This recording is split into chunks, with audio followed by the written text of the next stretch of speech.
What's going on YouTube? This is 3zinferno. So this is going to be the first of a series of decks I'm going to make for the budget player, for people who don't have a ton of money to spend on this game. I know this game is real expensive, so trying to help everyone out. Today let's start off with a Machina deck. Machinas are still not that bad. For a budget deck, they're one of the better budget decks because they have a really heavy hitter in Machina Fortress. They have OTK potentials with limiter removal, and they also have Ultimate Offering, which I included in this build because Ultimate Offering allows you for easy access to XYZ summons, and also allows you just access to OTKs and good strong plays in general.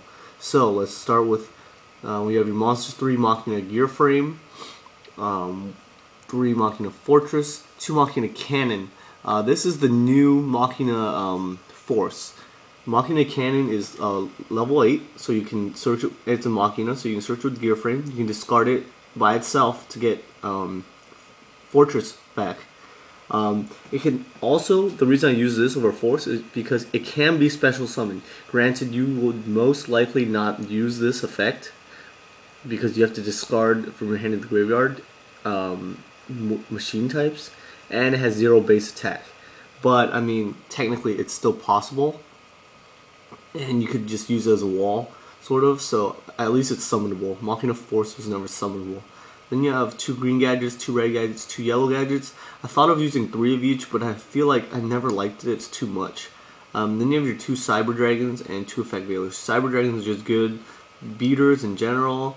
I just like them in the deck. Just be careful and don't get Chimera Tech Fortress, even though a lot of people don't play it anymore. And then you have your 2 Veilers. Your spells, I have 2 Power Duality, 1 Smashing Ground, 3 MSTs, 1 Heavy Storm, 1 Forbidden Lance. I argue that Forbidden Lance is mainable in every deck right now. It's a staple. I feel like it's good in protecting your gadgets and gear frame from things like Fiendish Chain, stops Machina Fortress from being torrentialed, or Mirror Force or whatever, anything like that. I just think Forbidden Lance is a really powerful card. Then you have, and then like if you have a Cyber Dragon with the Forbidden Lance back, like sort of nothing can really run it over. Like 2,900, something 2,900 or bigger. That's a lot. Then you have your Book of Moon, Dark Hole, Part of Avarice, Limiter Removal, and Monster Reborn. You run your 2 Ultimate Offerings. It's just, again, it just goes for OTK. Lets you get a lot of monsters onto the field at one time. Makes your opponent, you don't have to waste cards to get rid of them. Then you have your Mirror Force, just to protect your gadgets. If you don't have the Ultimate Offering plays, you have your Mirror Force to protect you. You have your 2 Torrential Tributes, 1 Solemn Judgment, 2 Compulse, and a D-Prison. The reason I'm not maining Warnings is, first of all, you pay a lot already. You pay for Ultimate Offerings.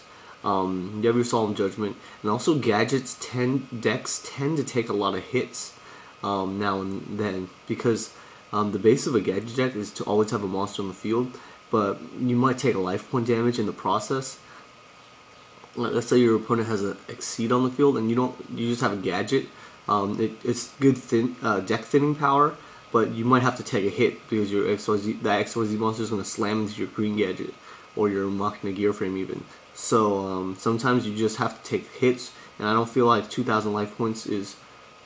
2,000 life points is a lot of life points when you're taking continually 500 life points for Ultimate Offering, or getting hit by bigger monsters over your gadgets. Alright, so you can try the warnings, but personally I don't really like it that much. And then we go to the extra deck. Sometimes I won't give you a side deck or extra deck. Side deck most likely I won't give you guys because I feel like, especially for budget decks, you're most likely going to use them at locals, and every locals has different decks, and I don't feel like I can make a generic enough side deck to for everybody. So side decking is really for your own locals and for personal preference. Let's go to the extra deck. I have 2 Chimera Techs, 3 Utopias, 2 Steel Swarm, 3 Wind Up Zen Meisters, a Utopia Ray. The Zen Meisters aren't really for its effect, it's just for attack, because you only have so many. We only have so many level 4, rank 4 exceeds right now. Then you have your Catastor, Brio, Stardust, and Scrap Dragon. Just because Catastrophe can be made with a Gadget and a Veiler. Brio can be made with a Cyber Dragon and a Veiler. Stardust and Scrap Dragon can be made with Machina Fortress and a Veiler. This all has to do with Veiler, but that's it. So, hope you guys like this budget deck. Let me know if you guys have any other suggestions for budget decks. Next one I'll probably be making is Monarchs. Alright, and also, like me on Facebook, 3zinferno. I'll put the link above or below. And, I think that's it. Alright, thanks guys. 3zinferno signing out.